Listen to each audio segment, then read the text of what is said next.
like to call this lentil vegetable soup my January reset. I don't know about you, but between Thanksgiving and Christmas and New Year's, my healthy eating plan kind of gets thrown off track. And by the time January rolls around, I need a good reset. And this soup has helped me on more than one occasion. I'm going to start with a whole bag of this restaurant-style cabbage slaw mix. I'm using it because I didn't want to bother to chop up vegetables today, and it also has the carrots in it, so it saves me that chopping too. To that, I'm going to add in some onions and some celery, and then a little bit of garlic. Cabbage is one of my favorite ingredients for weight loss soup because it's got so much volume and hardly any calories. This soup is one that smells so good even before you add the broth. The secret ingredient to this soup is lentils. Now, I didn't grow up eating lentils, but they're super healthy. And today we're using the brown or the green lentils, and 1 cup of cooked lentils has 18 grams of protein. So it's super good for you, lots of fiber, and also lots of folic acid. They also have red lentils. I have another soup recipe for red lentils, but today we're using the brown, or the green, whatever you call it. Lentils aren't fancy, but they're super affordable, and they give you good plant protein. Once you try them, you'll wonder why you didn't start using them earlier. We need 1.5 cups.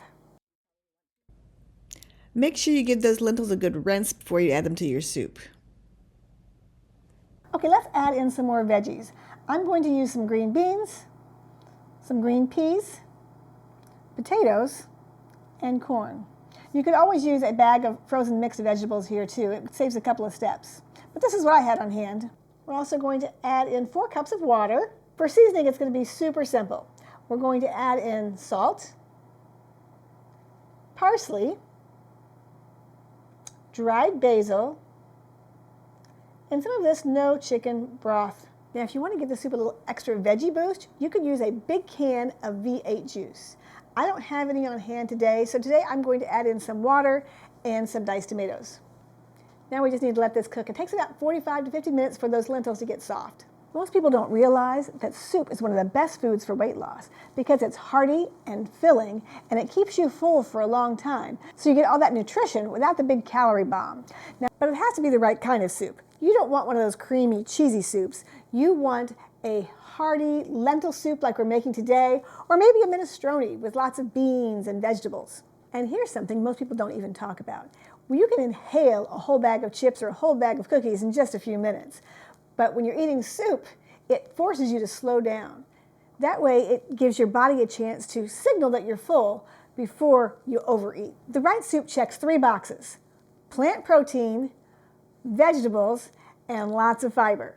Even just making this soup today and getting back in track with my meal planning and cooking, it helps me feel better, and it makes me feel like, oh yeah, we're getting back to this again. Don't get me wrong, I love the holidays. I love having my kids home and doing lots of fun things, but it really does throw my routine off.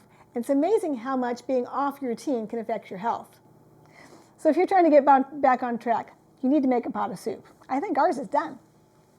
Look at this soup. The lentils are cooked perfectly, the potatoes are nice and soft, that cabbage is melted right into the broth, and this is exactly what I need to get a good reset in January. And soups like this taste better the next day, so it's super great for meal prep. I can eat this all week long. If you're still trying to wean yourself off the holiday treats, then go make a big pot of soup. You'll be glad you did.